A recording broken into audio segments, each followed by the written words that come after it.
पिछले क्लासेस में 8 चैप्टर हुआ था ना। चैप्टर नंबर 8 एफडीआई के बारे में, चैप्टर नंबर 9 किसके बारे में, बीओपी बैलेंस ऑफ पेमेंट। नहीं, सबसे पहला बैलेंस ऑफ पेमेंट का क्या दिया हुआ है, डेफिनेशन दिया हुआ, कंसेप्ट कि इंडिया के जो गवर्नमेंट है, ठीक है, और उसके जो जनता है, लोग हैं, मतलब भारत की जनता और भारत की सरकार का विदेशों की जो सरकारें हैं और जनता है, ठीक है, उसके बीच जो फाइनेंशियल नेचर ट्रांजैक्शंस हुई है उसको कंट्रोल करना किसका काम है, कंट्रोल कौन करती है, आरबीआई, और उसका एक नाम देती है जिसका नाम क्या है, बीओपी, बैलेंस ऑफ पेमेंट। बोला according to Reserve Bank of India, BOP is a statistical statement that systematically summarize for a specific time period the economic transaction of an economy with the rest of the world। मतलब भारत की economy का rest of the world के साथ जो financial nature transactions हुआ है उसको statistical रूप में समराइज फॉर्म में क्या करना, रिकॉर्ड करके रखना, उसको कंट्रोल करना, क्या कहलाता है, बीओपी। क्या balance of payment is a bookkeeping system that present a summary picture that nations economic transaction with the rest of the world during specific period। किसी एक स्पेसिफिक पीरियड में रेस्ट ऑफ द वर्ल्ड के साथ जो economic transactions हुई हैं उसका सारांश फॉर्म किस पे रखना, बुक कीपिंग के रूप में रखना, क्या कहलाता है, बैलेंस ऑफ पेमेंट कहलाता है। क्या कहलाता है, बैलेंस ऑफ पेमेंट कहलाता है। बहुत दिन के बाद चला रहा है इसलिए नहीं फैन दे रहे क्या, ठीक है, पहले लगातार चल रहा था ना, अब लगातार नहीं चल रही है ना। According to IMF International Monetary Fund the balance of payment is a statistical statement for a given period. So IMF क्या कहता है बीओपी के बारे में, तो आईएमएफ कहता है बीओपी के बारे में कि BOP is a statistical statement for a given period. So क्या क्या, transaction in goods and service and income, ठीक है, कि गुड्स और सर्विस के रूप में कितना ट्रांजैक्शन हुआ है, वहां से क्या इनकम जनरेट हुई है, countries monetary goods, special drawing rights and liabilities. Country का मॉनेटरी गुड्स क्या है, एसडीआर कितने हैं उसके पास, एंड उसके बाद उसकी लाइबिलिटी कितनी है। यूनिलेटरल ट्रांसफर, गिफ्ट, रेमिटेंस, मान लीजिए कि कोई किसी का परिवार भारत में रह रहा है और उसका एक बेटा बाहर कमा रहा है अरब में, वहां से पैसा भेज रहा है, उसे क्या कहेंगे, रेमिटेंस कहेंगे, जिसको यूनिलेटरल ट्रांसफर कहते हैं। गिफ्ट, अब प्रधानमंत्री मोदी जी गए दुबई, वहां पर उनके दुबई के शेख ने उन्हें क्या किया, गिफ्ट दिया, तो वो भी कहाँ आएगा, बीओपी के अंतर्गत है। क्या आएगा, बीओपी के अंतर्गत। बीओपी के 3 पार्ट हैं, current account, capital account, error and omission या स्टैटिस्टिकल डिस्क्रिपेंसी अकाउंट, ठीक है। करंट अकाउंट में आएंगे visible trade goods, invisible trade services, factor income, unilateral transfer. Capital account में आएंगे एफडीआई, एफपीआई और किसी भी तरह के अदर इन्वेस्टमेंट। और ईरर एंड ओमिशन में आएगा जो इन दोनों में छूट जाएंगी या कुछ गलतियां, उस सारी की सारी चीजों को क्या कर लेता है, error and omission account cover कर लेता है। Current components of balance of payment की बात करेंगे तो क्या हो जाएगा, current account, capital account, unilateral payment account, official reserve account. In India, BOP data compilation is the prime responsibility of RBI.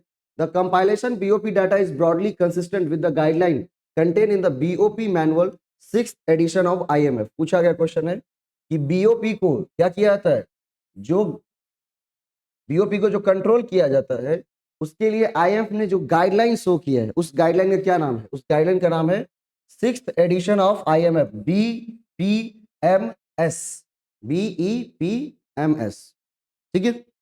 हाँ, इसका हाँ, मॉनिटरिंग सिस्टम। चलिए अगला, difference between balance of trade and balance of payment. Balance of trade किसे कहेंगे, balance of payment क्या कहेंगे।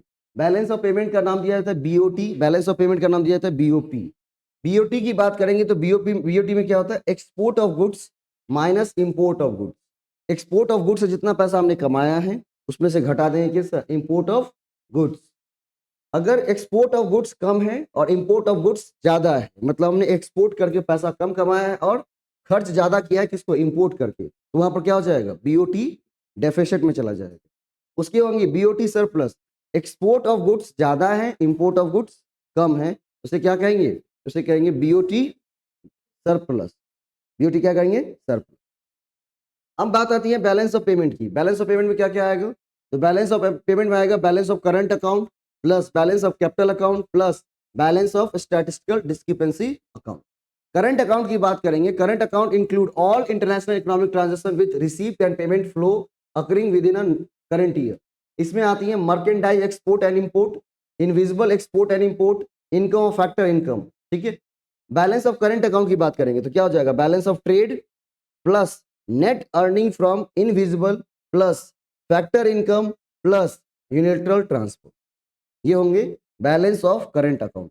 Balance of current account में और दिया हुआ बैलेंस ऑफ करंट अकाउंट बराबर export of goods minus import of goods plus export of service minus import of service plus interest plus dividend plus pension plus remittance plus gift. ठीक है, इसी फॉर्मूले का यहाँ पर ब्रॉड कर दिया गया, क्योंकि जैसे ही बैलेंस ऑफ ट्रेड कहते हैं तो क्या हो जाएगा? Export of goods minus import of goods. Net earning from invisible कहते हैं तो इसका मतलब क्या? Export of service minus import of service. Unit factor income कहते हैं या इनकम कहते हैं तो क्या हो जाएगा? Interest dividend pension. ठीक है, रेमिटेंस और गिफ्ट किस में आ जाता है? यूनिलैटरल ट्रांसफर के अंतर्गत। तो इन फॉर्मूला को ध्यान में रखना है। ठीक है, क्वेश्चंस आएंगे तो गलती नहीं होनी चाहिए। अगला है हमारा कैपिटल अकाउंट। भाई कोई short term and long term capital transaction हो रहा है, क्वेश्चन पूछा था कि बीओपी का कैपिटल अकाउंट केवल शॉर्ट टर्म को कंसिस्ट करता है क्या? नहीं, शॉर्ट टर्म और लॉन्ग टर्म दोनों को कंसिस्ट करता है। कौन? Capital account. अब कैपिटल अकाउंट की बात करेंगे तो उसमें तीन तरह के इन्वेस्टमेंट आते हैं: direct investment, portfolio investment, other investment. Capital inflow are bifurcated into two types of capital flow. Capital flow को दो भाग में बांटा गया है: autonomous capital flow, accommodating capital flow. Above the line capital flow, इसको कहते हैं below the line capital flow. अब ऑटोनमस क्या होता है? बोला if the inflow of capital is normal course of business is called autonomous capital flow. अगर normal course of business के लिए कैपिटल कहीं से इन्वेस्ट हो रही है उसे क्या कहेंगे? Autonomous capital flow. Accommodating capital flow, if capital inflow is the purpose of meeting the overall balance of payment. हम पैसा बाहर से इसलिए ला रहे हैं कि ताकि बीओपी जो हमारा डेफिसिट हो गया है उसको क्या कर सके? मैनेज कर सके। इसको कहते हैं एकोमोडेटिंग कैपिटल फ्लो। मान लीजिए हम वर्ल्ड बैंक से लोन ले रहे हैं क्या? सड़कें बनवाने के लिए, क्या हो जाएगा? Autonomous capital flow. अगर हम वर्ल्ड बैंक से लोन रहे हैं, सॉरी आईएमएफ से लोन ले रहे हैं किस चीज के लिए? अपने बैलेंस ऑफ पेमेंट के डिफिसिट को मैनेज करने के लिए, क्या हो जाएगा? अकोमोडेटिंग कैपिटल फ्लो हो जाएगा। बैलेंस ऑफ कैपिटल अकाउंट में क्या आएंगे? Foreign exchange inflow minus foreign exchange outflow.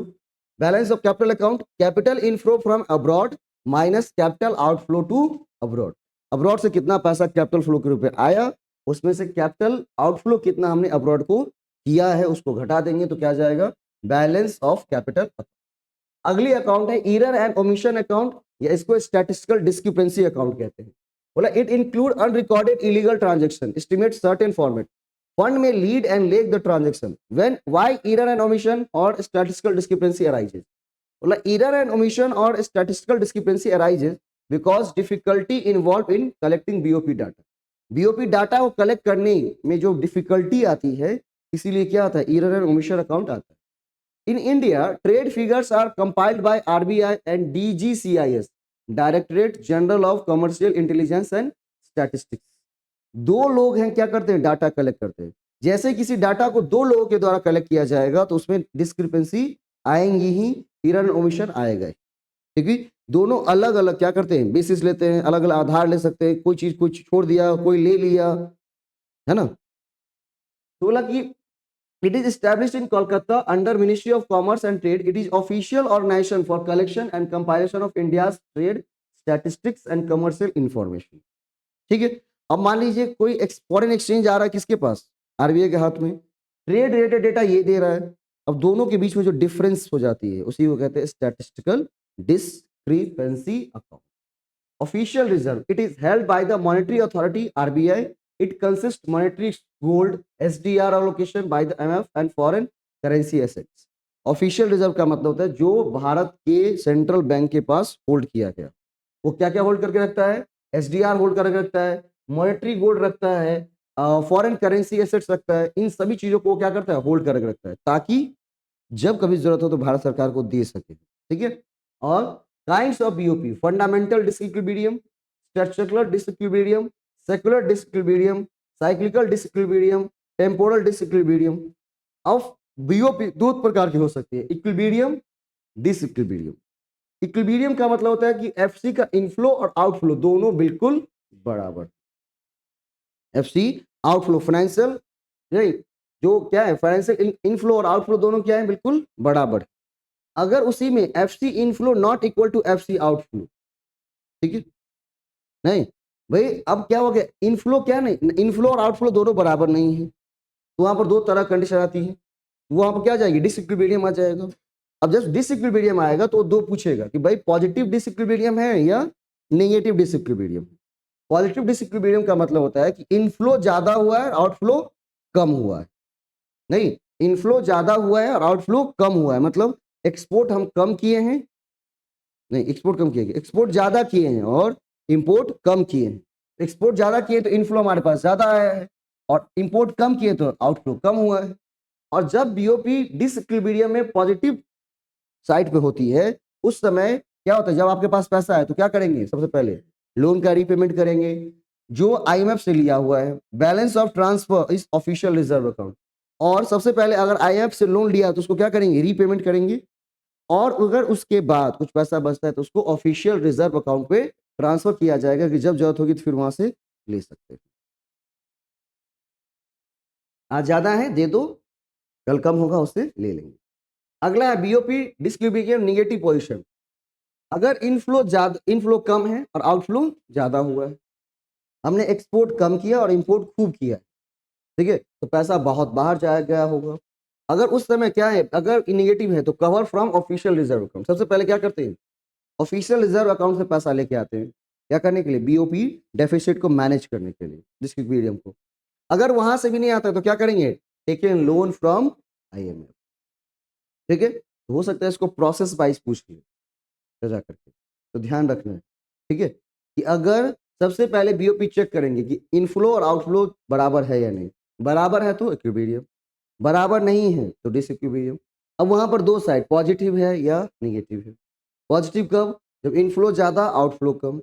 Inflow ज्यादा और आउटफ्लो कम होता क्या करते हैं, जो भी लोन लिए हैं आईएमएफ से सबसे पहले उसको रीपेमेंट करेंगे, और उसके बाद अगर कुछ पैसा बच जाएगा तो उसको क्या करेंगे, ऑफिशियल रिजर्व अकाउंट पे ट्रांसफर करेंगे। बात आती है यहाँ पर निगेटिव, इनफ्लो कम है और आउटफ्लो ज्यादा है, इसका मतलब ऑफिशियल रिजर्व, इसको कहाँ कहाँ से कवर करना है, ऑफिशियल रिजर्व अकाउंट से कवर करना है। और उससे भी कवर नहीं होगा तो क्या करेंगे, आईएमएफ से लोन ले लेंगे, क्या ले लेंगे, आईएमएफ से लोन ले लेंगे। क्लियर,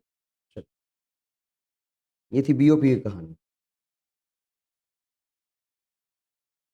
यहाँ था अलग अलग काइंड्स ऑफ बीओपी।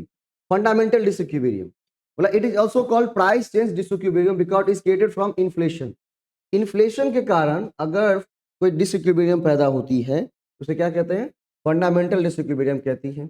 अगर इन्फ्लेशन आएगा तो बीओपी डेफिसिट हो जाएंगी, महंगाई बढ़ जाएंगी तो बीओपी क्या चला जाएगा, डेफिसिट के ऊपर। और अगर डिफ्लेशन आएगी, मतलब क्या मंदी आएगी, तो बीओपी क्या हो जाएगा, सरप्लस हो जाएगा। The structural disequilibrium, when development of alternative source of supply, development of better substitute and change in transport route and cost create disequilibrium। हमने क्या कर लिया, बेटर सब्स्टिट्यूट ढूंढ लिया है, ऑल्टरनेटिव सोर्स ढूंढा है, उसके कारण अगर बीओपी डिसइक्विलिब्रियम होती है उसे क्या कहते हैं, structural disequilibrium.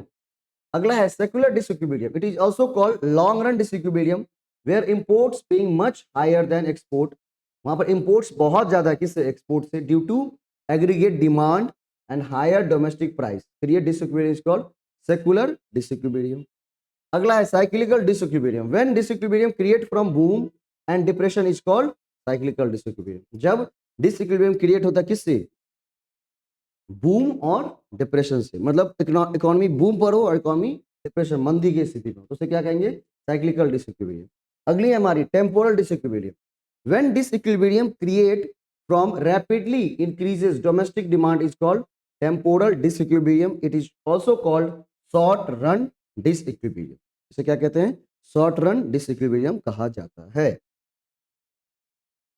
Policy measure to correct adverse BOP, FC inflow कम है और आउटफ्लो ज्यादा है, इसको क्या कहते हैं, इसको कहते हैं एडवर्स बीओपी।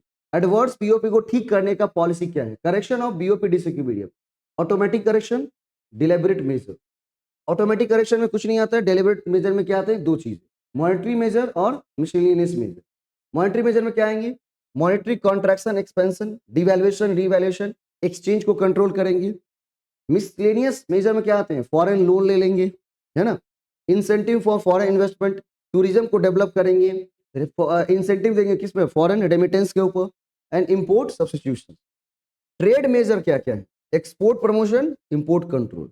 एक्सपोर्ट को प्रमोट करेंगे और इंपोर्ट को क्या करेंगे? कंट्रोल करेंगे, इंपोर्ट कम से कम। Abolition, reduction of export duties, export subsidies, export incentive, import पे ड्यूटीज लगाएंगे, कोटा लगाएंगे, प्रोविजन लगाएंगे, ताकि बिल्कुल तरह से इंपोर्ट को क्या कर सके? कंट्रोल कर सके, कम से कम कर सके। क्योंकि अगर इंपोर्ट को कम नहीं करते तो बीओपी कभी क्या हो सकता है? बीओपी कभी भी एडवर्स पोजीशन से सही पोजीशन में नहीं आ सकता। अब आती है trade creation and trade diversion. Trade creation and trade diversion, it means consumption shift from high cost producer to low cost producer. It means production shift from efficient to inefficient to efficient member country. अब जैसे हमारे पास तीन आदमी से दोस्ती, America, Japan और रसिया। हमें हथियार खरीदने हैं, है ना। अभी तक हम किससे खरीदे थे? अमेरिका से खरीद रहे थे। रसिया ने आके ऑफर कर दिया कि भाई तुम हमसे खरीदो, हम क्या करेंगे? तुमको सस्ता देंगे, तुमको यहाँ पहुंचा देंगे, है ना, टेक्नोलॉजी आके बता देंगे। किससे खरीदेंगे? रसिया से। इसको कहते हैं ट्रेड क्रिएशन। अब हमारा बॉन्ड किससे हो जाएगा? रसिया के साथ, अमेरिका के साथ छूट जाए, ठीक है। वही उसके बाद trade diversion, it means trade shift from lower cost producer outside the union to higher cost producer inside the union, ठीक है। अब हमारी क्या है? प्रतिबद्धता हो जाती है कि भाई नेपाल क्या कर रहा है? उसी चीज को 2 रुपए में बेच रहा है, लेकिन चाइना बेच रहा है 10 रुपए में, और हमको चाइना से ही खरीदना पड़ेगा, क्योंकि हमने क्या कर लिया? अग्रीमेंट कर लिया, मतलब मरता। इसको कहते हैं ट्रेड डाइवर्जन, है ना। वो यूनियन से बाहर है लेकिन सस्ता बना रहे हैं कि हम खरीद नहीं सकते। जो यूनियन के अंदर रहेगा उसी से खरीदना पड़ेगा, ठीक है। क्या कहेंगे उसको? Trade diversion. सब important terms, currency depreciation, currency devaluation, currency appreciation, currency revaluation. When the price of foreign exchange और foreign currency rise due to demand and supply is called currency depreciation. जब फॉरेन एक्सचेंज, फॉरेन करेंसी की value बढ़ने से लगती है, किसके कारण? Demand और सप्लाई के कारण, उसे कहते हैं करेंसी डेप्रिसिएशन, ठीक है। It is also called floating exchange rate, ठीक है। अगला है currency devaluation, when the price of foreign exchange all foreign currency rises due to government intervention, जैसे करेंसी डिवैल्यूएशन, ठीक है। इसको कहते हैं पेग्ड एक्सचेंज रेट। आया था ना क्वेश्चन, है ना। ये करेंसी डिप्रिसिएशन किसे कहते हैं? तो जब फॉरेन करेंसी का दाम बढ़ेगा, किस कारण? डिमांड और सप्लाई के कारण, उसे कहते हैं करेंसी डेप्रिसिएशन, ठीक है। और इसे कहते हैं फ्लोटिंग एक्सचेंज रेट। अगला है करेंसी डिवैल्यूएशन, जब फॉरेन एक्सचेंज करेंसी का क्या होगा? फॉरेन करेंसी का दाम बढ़ेगा, किस कारण? ड्यू टू गवर्नमेंट इंटरवेंशन, इसे कहते हैं करेंसी डिवैल्यूएशन। इसे कहते हैं पेग्ड एक्सचेंज रेट या fixed exchange rate. Currency appreciation, when the price of foreign exchange और foreign currency fall due to demand and supply. जब फॉरेन करेंसी का दाम किसी धम से गिरता है, किस कारण? डिमांड और सप्लाई के कारण, इसे क्या कहते हैं? Currency appreciation. Currency revaluation, when the price of foreign exchange and foreign currency falls due to government intervention is called currency revaluation, ठीक है। जब फॉरेन करेंसी का दाम सीधे धम से गिरेगा, उसे क्या कहेंगे? करेंसी रिवैल्यूएशन,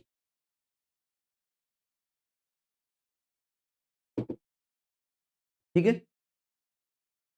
अगला है chapter number 10, IMF, world bank, UNCTAD. इसी में तीनों चीजें। बीओपी को कंट्रोल करने वाला, बीओपी के लिए मैनुअल कौन देता है? आईएमएफ देता है ना। तो आईएमएफ, वर्ल्ड बैंक और अंकटाड। सबसे पहले आईएमएफ की बात करेंगे। International Monetary fund, world war 2 1939 से 1945 तक चला था। वर्ल्ड इकोनॉमी पूरी थ्रेस्ट। उस समय ज्वाइंट प्लान बनाया किसने? मिस्टर डेक्स्टर व्हाइट, जो कि यूएसए के थे, और जेम केन्स यूके के थे, 1944 में। और 1944 में ही ब्रिटेन वुड कॉन्फ्रेंस हुआ था, जिसके कारण दो ट्विंस निकल के आए, एक था आईएमएफ और दूसरा था world bank. Provide funding for devastated economy.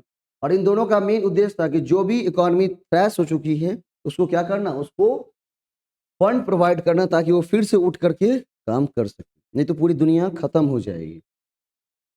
अब ब्रिटेन वुड कॉन्फ्रेंस 1944 होगा, 1994। यहाँ पर इसमें गलती हो गई है।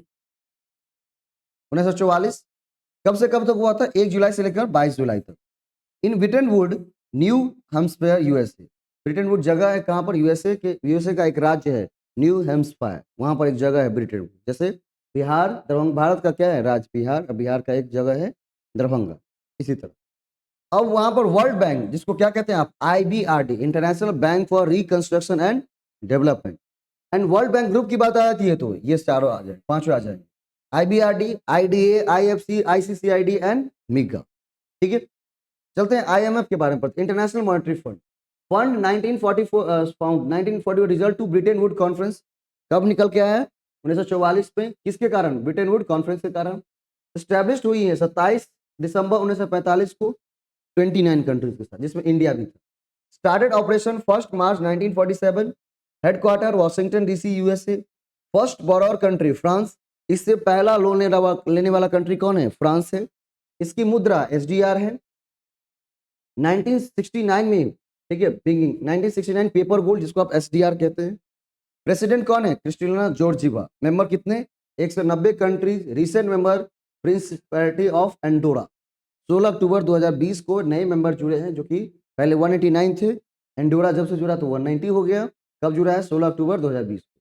Purpose of IMF, the IMF statutory purpose include major purpose promoting the balanced expansion of world trade, stability of exchange rate, avoidance competitive currency devaluation, correcting of country balance of payment problem, balance of payment में जो problem है उसको क्या करना? Contravene करना। Other purposes, promote high employment, sustainable economic growth, reduce poverty. IMF serve these purpose, monitors, lend, provides. IMF 3 चीजों पर काम करता है, मॉनिटर करता है, लैंड करता है, प्रोवाइड करता है। Providers, monitor member countries economic and financial development and policy. Monitor करता है क्या चीज? किसी भी अपने मेंबर कंट्रीज के फाइनेंशियल एंड इकोनॉमिक डेवलपमेंट और उसकी पॉलिसीज को चेक करता है। लैंड करता है, lend to member countries with balance of payment problem, जिसको बैलेंस ऑफ पेमेंट से संबंधित प्रॉब्लम है उसको क्या करता है? पैसा उधार भी देता है। Provide technical assistance and training the government and central bank of member countries, और अगर जरूरत महसूस हुई तो वहां के गवर्नमेंट और सेंट्रल बैंक के जो मेंबर्स हैं उसको टेक्निकल असिस्टेंस भी देता है, उसे ट्रेनिंग भी प्रोवाइड करता है कि काम कैसे करना। इसके ऑर्गेनाइजेशन और बोर्ड ऑफ मैनेजमेंट की बात करेंगे तो बोर्ड ऑफ गवर्नर्स होते हैं जो कि डिसाइड करते हैं major policies issue. Meets once in a year, annual meeting of IMF and world bank, और जब भी मीटिंग होती है तो IMF वर्ल्ड बैंक की मीटिंग एक साथ होती है। Each member country appoint governor, governor जो होते हैं यहाँ पर कंट्रीज फाइनेंशियल मिनिस्टर नहीं, जो किसी भी कंट्री के फाइनेंस मिनिस्टर होंगे वो IMF में गवर्नर होते हैं उस देश के। ठीक है, ऑल्टरनेट गवर्नर होते हैं governor of countries central bank, और ऑल्टरनेट गवर्नर होते हैं कौन? उस देश के सेंट्रल बैंक के जो गवर्नर होते हैं। Executive board 24 executive director, 16 executive director elected for a term of 2 years bye group countries. 16 directors जो हैं, 16 एग्जीक्यूटिव डायरेक्टर्स जो हैं वो 2 साल के लिए चुने जाते हैं, और 8 एग्जीक्यूटिव डायरेक्टर्स जो हैं वो फिक्स्ड हैं, वो बदलेंगे नहीं। कौन कौन सा? तो USA, Japan, Germany, France, UK, China, Russia, Saudi Arabia. ये 8 ऐसे कंट्री हैं, इसके जो यहाँ से जो क्या होंगे, यहाँ से जो एग्जीक्यूटिव डायरेक्टर्स की नियुक्ति की जाती है वो बदलते नहीं। इन देशों को पोजीशन मिलना ही मिलना है। बाकी 16 कौन बनेंगे, किस देश के बनेंगे, वो डिसाइड करेगा इलेक्शन, यहाँ पर चुनाव किया जाता है। IMFC, international monetary and financial committee, until September 1999 it is known as interim committee। ठीक है, 1999 तक इसे न जाना जाता था इंटरिम कमिटी के नाम से, जो कि IMF के अंतर्गत काम करती थी। इन दिस कमिटी की policy issue related to the international monetary system and consider two times in a year, और ये क्या करती है? 2 बार मीटिंग होती है। Also called committee of governors, ये गवर्नर्स की कमिटी होती है, जो हर एक देश के जो गवर्नर होते हैं उनकी एक कमिटी होती है, जिसका नाम है international monetary and financial committee, जिसे 1999 तक क्या जोड़ा बोला जाता था? इंटरिम कमिटी कहा जाता था। Development committee, it is joint committee of IMF board of governor and world bank. यह ज्वाइंट कमिटी है किसकी? IMF के बोर्ड और वर्ल्ड बैंक के। IMF बोर्ड के जो गवर्नर हों वो, और वर्ल्ड बैंक के जो गवर्नर्स होंगे अलग अलग, उनको मिला करके एक कमेटी बनी जिसका नाम है development committee. It advise the report and the governor on development policy and other matters concern developing country. और जो भी डेवलपिंग कंट्री है उसके जो मैटर्स उस पर वो बैठ कर डिस्कस करती है। India is represented at the IMF by an executive director Krishnamurthy Subramanian, who also represent 3 other countries, Bangladesh, Sri Lanka, Bhutan. ठीक है, वो इंडिया के भाई को भी प्रतिनिधित्व कर रहे हैं अभी, और साथ ही साथ 3 अन्य देशों को भी प्रतिनिधित्व कर रहे हैं। कौन कौन सा? बांग्लादेश, श्रीलंका, भूटान।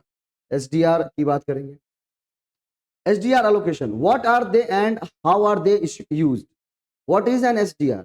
इस SDR का नाम है special drawing rights, or international reserve assets created by the IMF to supplement an official reserve of the member countries. The value of an SDR is based on basket of 5 currencies.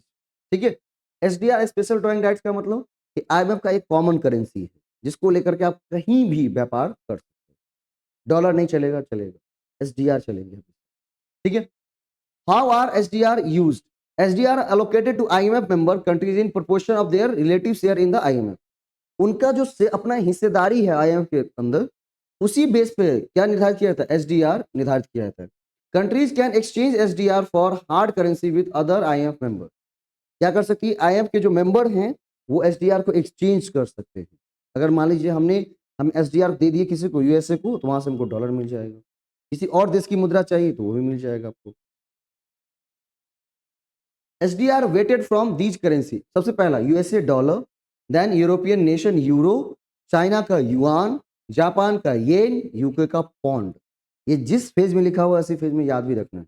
सबसे ज्यादा weightage किसको? Dollar को, उसके बाद euro को, उसके बाद yuan को, उसके बाद येन को, उसके बाद pound. Quota and SDR, quota is based on the economic size of nation, voting rights and voting power of IMF members depend on the quota. Quota is express in special drawing right, quota को express किया था SDR के form में। जितना आपका SDR है उतना ही IMF में आपका कोटा है, और उतना ही आपको वोटिंग राइट्स भी वहां से मिलेगा। The resource of IMF come from quota subscription by members and borrowings. और वेटेज एवरेज ऑफ जीडीपी को कितना लिया जाता है? 50% उसका वेटेज होता है। इकोनॉमिक ओपननेस, आपका इकोनॉमिक कितना ओपन है उसका 30% लिया जाता है। इकोनॉमिक वेरिएबिलिटी, आपके इकोनॉमी में वेरिएशंस कितने हैं उसको 20-15% कवर किया जाता है। और इंटरनेशनल रिजर्व, आपके पास इंटरनेशनल रिजर्व कितना है उसको 15% कवर किया जाता है। और इन सब को मिला के बनाया जाता है क्या? हमारा कोटा। क्या बनाया जाता है? हमारा quota. India 13th largest member country which quota 2.75% of total SDR, जिसकी उसकी वैल्यू कितनी है पता है? 5,821.5 मिलियन। ठीक है, इसमें इंडिया भी है, भूटान भी है, बांग्लादेश भी है, श्रीलंका भी है। और वोटिंग राइट्स कितने मिले इंडिया को? 2.63। ठीक है, IMF का मेंबरशिप कैसे मिलता है? तो सबसे पहले आप अप्लाई करेंगे, जो एग्जीक्यूटिव बोर्ड है उसको चेक करेगा, वो एग्जामिन करेगा एप्लीकेशंस को। और IMF के जो बोर्ड ऑफ गवर्नर्स होते हैं वो क्या करेंगे? वो एग्जीक्यूटिव बोर्ड को आदेश देंगे कि भाई इसको बनाना है या नहीं बनाना। अगली है IMF की lending, concessional lending and non concessional lending. वो कहती है कि 1/3 क्या करेंगे? कंसेशनल लैंडिंग देंगे, जबकि बाकी क्या देंगे हम? बाकी 66.66% नॉन कंसेशनल लैंडिंग दिया जाएगा। ये जो दिया जाता है किसके थ्रू?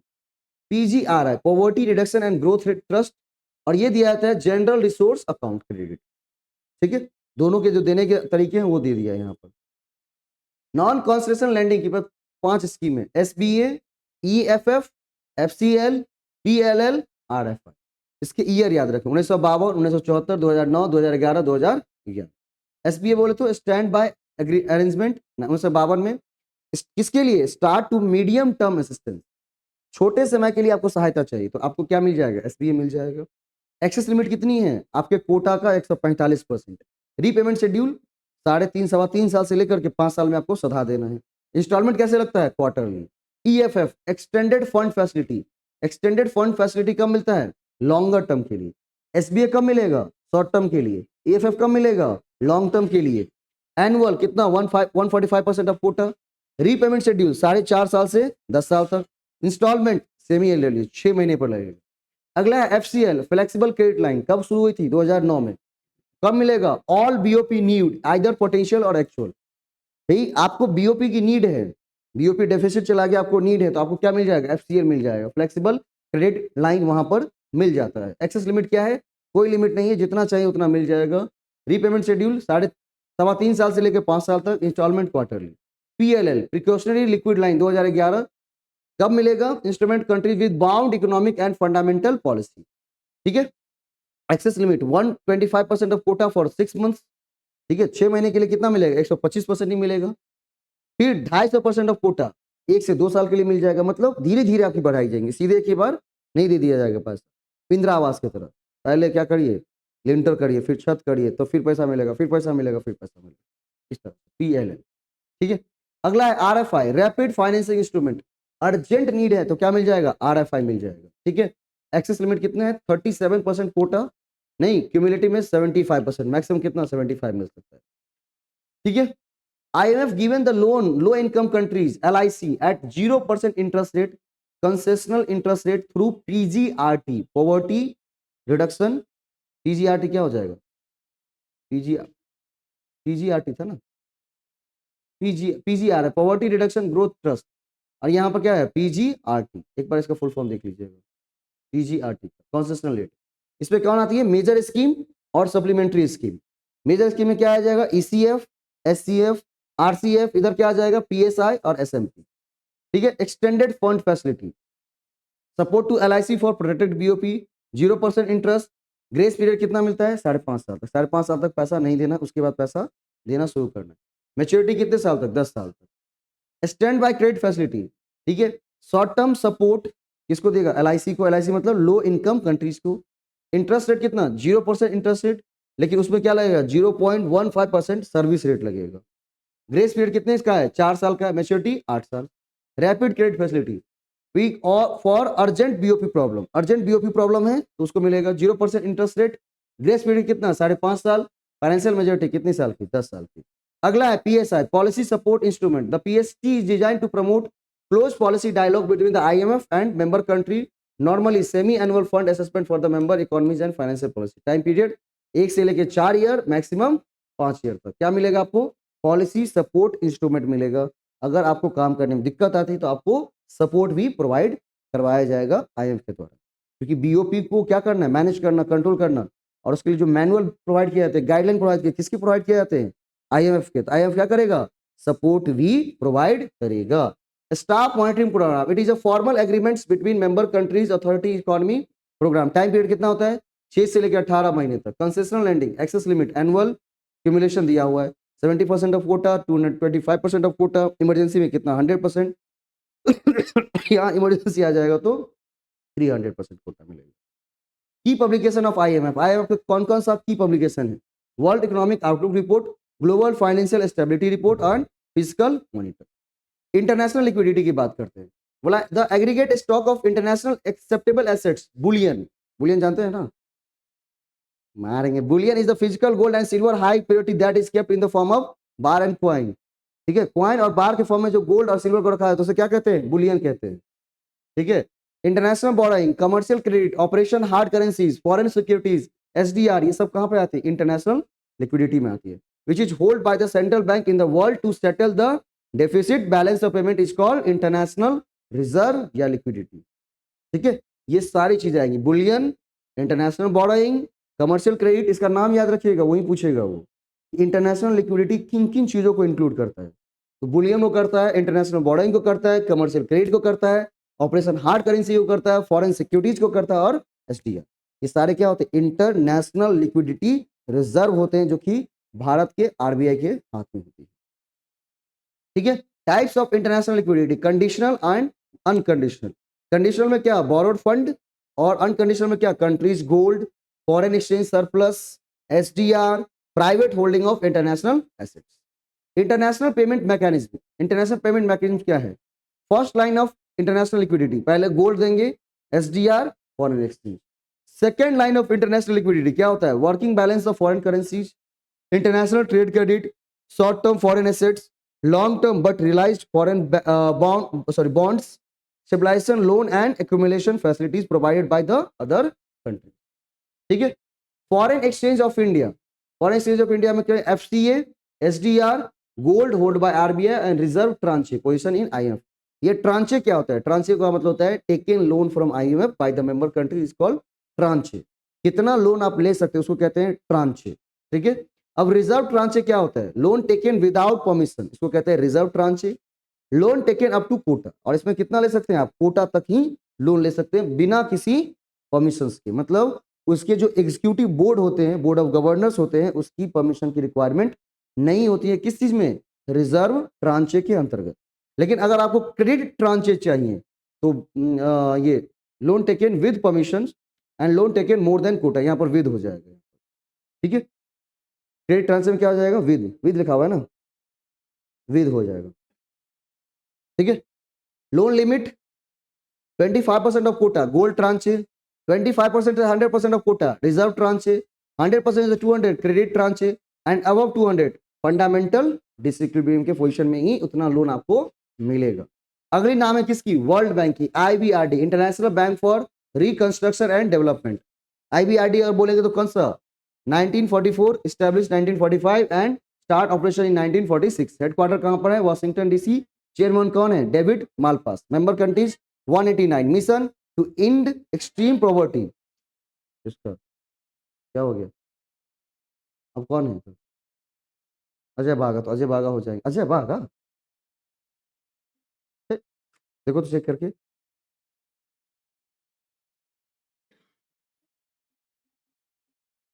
अजय बागा बने हैं वर्ल्ड बैंक के चेयरमैन? पता नहीं कौन बने हैं।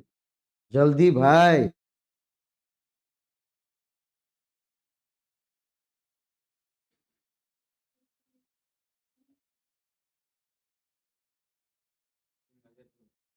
अजय बंगा, अजय बंगा लिख देंगे यहाँ पर। डेविड तो किस कंट्री, कहाँ कहाँ के हैं? अजय बंगा भारत के हैं। चलिए अच्छी बात। नहीं, डेविड मालपास को हटा करके क्या हो जाएंगे? अजय बंगा भारत के हैं, और वो वर्ल्ड बैंक के क्या बने हैं? चेयरमैन बने हैं। पहले थे डेविड मालपास इस टाइम। मिशन क्या है? To extend to end extreme poverty to promote shared prosperity. ठीक है। वर्ल्ड बैंक ग्रुप में कौन कौन से आ जाएंगे? 5 विंग्स। ये कब कब फाउंड हुआ था इसको याद रखिए, क्रोनोलॉजिकल ऑर्डर में पूछ सकता है। IBRD 1944, IDA 1960, IFC 1956, आईसीसीआईडी 1966, मिगा 1988। ठीक है। आईएफसी क्या करता है? ये क्या करता है? प्राइवेट सेक्टर को लोन देता है। क्या करता है? प्राइवेट सेक्टर को लोन देता है। इसमें कितने हैं? 184 मेंबर हैं। All the member of the world bank are eligible to the become of IFC का मेंबर बनने के लिए एलिजिबल है। आईडीए ये क्या करता है? इसको सॉफ्ट लोन विंडो कहते हैं। जो गरीब देश है उसको ये लोन प्रोवाइड करता है ताकि उसकी इकोनॉमी बूस्ट हो सके। उसके बाद ICCID, international centre for settlement of investment dispute. कोई भी क्या हो जाएगी? लीगल डिस्प्यूट की बात होगी तो कौन संभालेगा? यही संभालेगा। MIGA, multilateral investment guarantee agency, कितने मेंबर्स हैं? 181। कोई political risk insurance credit enhancement guarantee कौन देता है? मिगा देता है। ठीक है। Kristalina Georgieva is chief executive of World Bank group. World Bank group के कौन है executive? Chief executive Kristalina Georgieva. ठीक है। India is not the member of आईसीएसआईडी।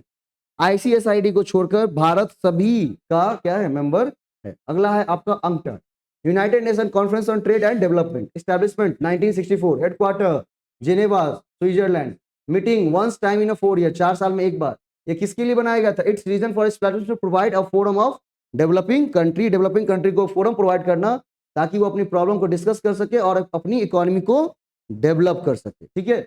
It reduce disparity between develop and developing countries. ये क्या है? Develop और developing country के बीच जो डिस्पैरिटी है, अंतर है, उसको मिटाना। It the member of, it is a member of UN. यहां पर क्या हो जाएगा? यूएन। ठीक है। मेंबर डेवलपमेंट ग्रुप मेंबर कितने हैं? 195। Its primary objective to formulate policy related to all aspects of development including trade, transport, finance and technology. It publish क्या क्या रिपोर्ट पब्लिश करती है? World investment report, trade and development report, environment review report. The principal achievement of UNCTAD, UNCTAD का principal achievement क्या है? GSP, generalize system of preference. ये GSP है क्या? बोला in GSP scheme manufacture exports and import of some agriculture goods from the developing country inter duty free और at reduce rate in the developed country. GSP एक बहुत बड़ा achievement है किसका, अंकटाड का, जिसमें ये कहा था कि एग्रीकल्चर गुड्स को चाहे कोई भी डेवलप कंट्री हो बिना एक्सपोर्ट और इंपोर्ट ड्यूटी के अपने देश में घुसने देगा, नहीं तो हम क्या करेंगे, हम सब एक हो जाएंगे। तो डेवलप कंट्रीज कितनी है वर्ल्ड में, इतनी सी। डेवलपिंग कितनी है, इतनी सी। तो डर के बेचारा क्या कहा कि नहीं ठीक है करो, ठीक है।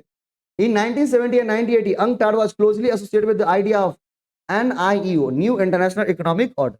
It is a permanent intergovernmental body and past of UN Secretariat. Reva Jenspa was appointed the 8th Secretary General of UNCTAD and 30th September 2021.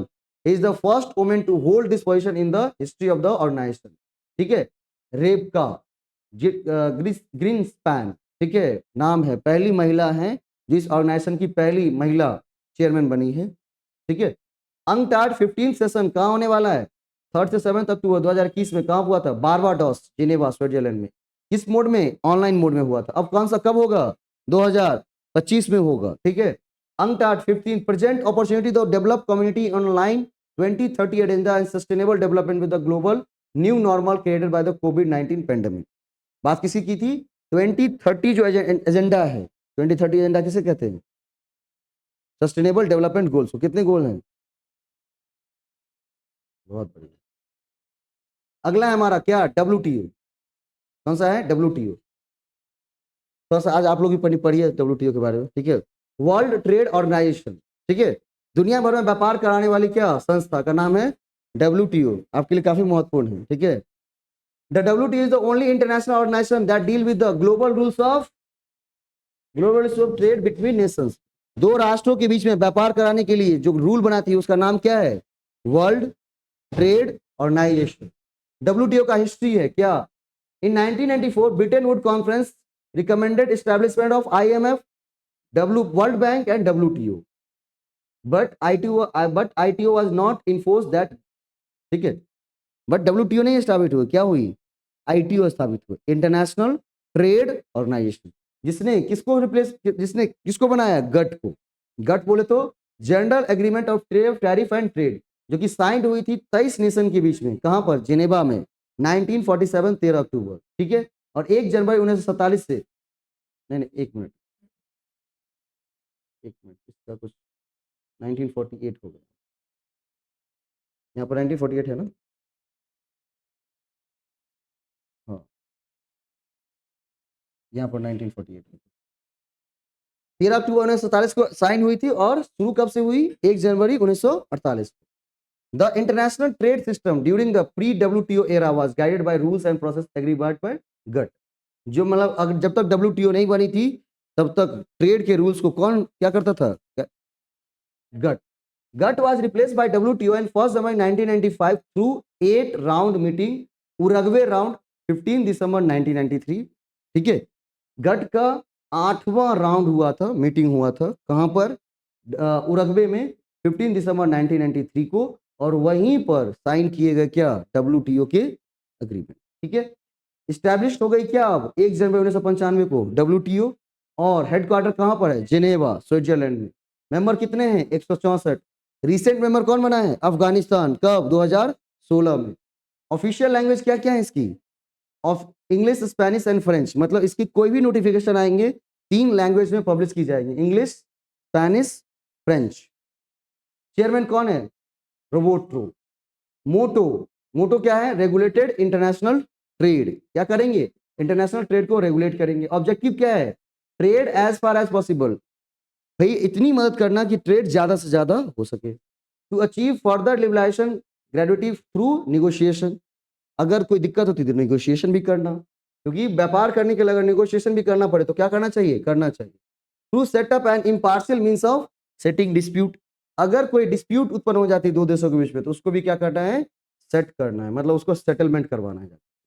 WTO के क्या ऑर्गेनाइजेशनल स्ट्रक्चर, सबसे पहले क्या आएंगे, मिनिस्ट्रियल कॉन्फ्रेंस, उसमें क्या आती है 3 चीजें, trade policy review body, general council, dispute settlement body, ठीक है। अब जनरल काउंसिल की बात आती है, काम क्या होता है, council for trade in goods, council for trade related aspects of intellectual property, council of trade, ठीक है। और डिस्प्यूट सेटलमेंट में क्या आता है, appellate body dispute settlement panel, ठीक है। मिनिस्ट्रियल कॉन्फ्रेंस की बात करते हैं, बोला it is the top most decision making body, पूछा गया क्वेश्चन है, ठीक है, of WTO which has to meeting at least once time in every 2 years, 2 साल में एक बार वो मिलेगा और क्या करेगा, मीटिंग करेगा, ठीक है। जनरल काउंसिल की बात आती है, डेली वर्किंग एक्टिविटीज को कौन कंट्रोल करता है डब्ल्यूटीओ में, जनरल काउंसिल, ठीक है। अगला क्या है, ट्रेड पॉलिसी रिव्यू बॉडी, क्या करता है, हमारे फॉरेन पॉलिसी को रिव्यू करता है, ठीक है। जो डेवलपिंग कंट्री है उसका हर एक 4 साल में, जो डेवलप कंट्री है उसका हर एक 2 साल पे। अगली है डिस्प्यूट सेटलमेंट बॉडी, इसका पूछा गया प्रोसेस है आपसे। सबसे पहले क्या होगा, इंडिया, हम कहाँ जाएंगे, एप्लीट बॉडी, क्या करेंगे, कंसल्टेशन करेंगे। डायरेक्ट नोट से क्वेश्चन था नहीं, क्वेश्चन बहुत भारी थे नहीं, कंसल्टेशन बिटवीन कंट्रीज। उसके बाद क्या देता है वो, कॉम्प्रोमाइज करने का 7 दिन का टाइम देता है, नहीं तो क्या हो जाएगा, अब डीएसबी स्थापित की जाएंगी, ठीक है। फिर पैनल सबमिट करेगा डीएसबी को रिपोर्ट, और अपील अगेंस्ट रिपोर्ट क्या कर सकते हैं 60 से 90 दिन में, एंड रिकमेंडेशन हैज इंप्लीमेंटेड और नॉट, ठीक है। ये 3 लाइन याद रहता तो क्वेश्चन सही होता वहां पर, ठीक है। पहले कंसल्टेशन करता है, फिर जाके क्या होती है, अपील की बात आती है। आपने क्या की, पहले अपील कर दी फिर कंसल्टेशन की थी, इसीलिए गड़बड़ हो गया था। TRIMS, trade related investment major, mean for promotion of foreign direct investment, foreign direct investment को क्या करना, प्रमोट करना। यहाँ पर है ट्रिप्स, 15 अप्रैल 1994 को साइन किया गया था एग्रीमेंट, और 1 जनवरी 1995 को फोर्स में आई थी। आईपी, कॉपीराइट कितने साल के लिए मिलता है आपको, 50 साल के लिए, क्वेश्चन पूछा गया मैच ऑफ द फॉलोइंग के अंदर। ट्रेडमार्क कितने साल के लिए, 7 साल के लिए। पेटेंट 20 साल के लिए। इंडस्ट्रियल डिजाइन किसके लिए, 10 साल के लिए। मेडिसिन कितने साल के लिए, 10 साल के लिए। Subsidies of WTO, green box subsidies, amber box subsidies and blue box subsidies. बोला subsidies must not distort trade in call, green box, जो व्यापार को प्रभावित नहीं करेगा उसको क्या कहेंगे, green box. Amber box, distort production and trade is called amber box, ठीक है। जो प्रोडक्शन को क्या करते हैं, डिस्टॉर्ट करे, नहीं कम से कम करे, उसे क्या कहेंगे, एम्बर बॉक्स। और होती है क्या, blue box, reduce production all kept in defined level, ठीक है, इसे कहते हैं क्या, ब्लू बॉक्स। सब्सिडीज के बारे में पढ़ लीजिएगा क्योंकि मैच ऑफ द फॉलोइंग में पूछा जाए। WTO का 12th ministry of conference holding to place in Geneva, Switzerland, and ministries from across the world attend to review the functioning of multilateral trading system and to make general statement and to take action on the future work of the WTO, co-hosted by Kazakhstan. The next ministerial conference in 2023 global food securities, 2023 में Kazakhstan में हुई है, किस पर बात की हुई थी, ग्लोबल फूड सिक्योरिटीज के ऊपर। अब है मिसलेनियस टर्म जिसमें आपकी हैं बिजनेस एक्टिविटीज, जिसको 2 भागों में बांटा गया, इंडस्ट्री एंड कॉमर्स। इंडस्ट्री की बात करते हैं तो 2 चीजें, primary industry and secondary industry. Primary में आएंगी एक्सट्रैक्टिव, और सेकेंडरी में आएंगे तो क्या हो जाएगा, manufacturing and constructive. Tertiary industry में क्या आ जाएंगे, transport, banking, communication and advertising, ठीक है। इंडस्ट्री की बात करते हैं तो रिसोर्स जहां पर कन्वर्ट किए जाते हैं यूजफुल प्रोडक्ट्स के अंदर, उसको क्या कहते हैं, इंडस्ट्री कहते हैं। इंडस्ट्री में 2 चीजें, प्राइमरी एंड सेकेंडरी। प्राइमरी में कौन कौन सी आएंगी, जेनेटिक एंड एक्सट्रैक्टिव। जेनेटिक मतलब पोल्ट्री फार्म खोल रहे हैं, इसको क्या कहेंगे, जेनेटिक। एक्सट्रैक्टिव मतलब क्या, माइनिंग कर रहे हैं, एक्सट्रैक्टिव। फार्मिंग कर रहे हैं, एक्सट्रैक्टिव। उसके बाद सेकेंडरी इंडस्ट्री, जहां पर क्या किया जाता है, जो भी हमने एक्सट्रैक्ट करके बाहर निकाला है, जैसे गेहूं उत्पादन कर लिया है तो कहां पर जाता था, एक्सट्रैक्टिव में। अब उसको क्या करेंगे, आटा बनाएंगे या मैदा बनाकर सीधे बेचेंगे, उसको क्या कहेंगे, सब्सिडी। और इसको भेजने के लिए उसके बाद क्या, एनालिटिकल इंडस्ट्री जिसमें ऑयल रिफाइनिंग आती है। सिंथेटिकल इंडस्ट्री किसमें क्या आती है, सीमेंट इंडस्ट्री। इसके बाद प्रोसेसिंग इंडस्ट्री में क्या आती है, शुगर इंडस्ट्री, बहुत सारा उसको प्रोसेस के थ्रू बनाया जाता है। Assembling industry, automobile, mobile phone, ये क्या है, असेंबलिंग इंडस्ट्री के अंदर आती है, ठीक है। चलिए उसके बाद कंस्ट्रक्शन इंडस्ट्री, क्या आ जाएंगी, कंस्ट्रक्शंस, बड़े बड़े बिल्डिंग जो बनाए जाते हैं, कहां पर, कंस्ट्रक्शन इंडस्ट्री में। टर्सरी इंडस्ट्री में क्या आती है, transport, banking, warehousing, communication. Commerce, commerce बोले तो ट्रेड और इंटरनल ट्रेड, जो देश के अंदर करेंगे। एक्सटर्नल ट्रेड, इंटरनल 2 प्रकार के, होलसेल एंड रिटेल, ठीक है। जब बल्क में खरीदेंगे तो होलसेल, खुदरा में खरीदेंगे तो रिटेल। एक्सटर्नल ट्रेड 3 प्रकार के, एक्सपोर्ट, इंपोर्ट और इंट्रीपोर्ट। अपनी खुद की जरूरत के लिए सामान मंगवा रहे हैं तो क्या हो जाएगा, इंपोर्ट। हम खुद बेच रहे हैं दूसरी जगह, एक्सपोर्ट। हमारी जरूरत नहीं है, हम दूसरे को बेचने के लिए सामान मंगवा रहे हैं तो क्या हो जाएगा, इंट्रीपोर्ट हो जाएगा, ठीक है। अगला है हमारा क्या, MSME, micro small and medium enterprises. MSME बोले तो manufacturing enterprises and service enterprise. MSME में दोनों आती हैं, सर्विस एंड मैन्युफैक्चरिंग। 1 जून 2020 को यूनियन कैबिनेट ने ऑफिशियली रिसीव किया था एमएसएमई का डेफिनेशन। बंद करिए उसको, ठीक है, ठीक है। माइक्रो स्मॉल एंड मीडियम, उसका डेफिनेशन दिया है। अगर कि कोई भी अगर किसी इंडस्ट्री के अंदर इन्वेस्टमेंट कितना है एमएसएमई के थ्रू, 1 करोड़, और उसका टर्नओवर 5 करोड़ है, तो वो कहाँ आएगा, माइक्रो में। अगर इन्वेस्टमेंट 10 करोड़ है, टर्नओवर 50 करोड़, तो स्मॉल में। और मीडियम, अगर 50 करोड़ है, टर्नओवर कितना है, 250 करोड़, तो कहाँ पर आएगा, medium. Micro small and medium, यही डेफिनेशन लागू होगी, ठीक है। एमएसएमई में किसको माइक्रो कहेंगे, किसको स्मॉल कहेंगे, किसको मीडियम कहेंगे, वो क्या कौन करेगा, उसका डेफिनेशन कौन, किस बेस पर, इन्वेस्टमेंट और टर्नओवर के बेसिस पर, ठीक है। उसके बाद पीवाईक्यू एंड एमसीक्यू दिया हुआ है, उसके आंसर्स आपको दिए गए हैं, 100 क्वेश्चंस लगभग, 100 से ज्यादा। इसको एक बार करिएगा, और पूरा गो थ्रू हमने जल्दी जल्दी फटाफट फटाफट किया है, इसी तरह से गो थ्रू किया जाता है, ठीक है।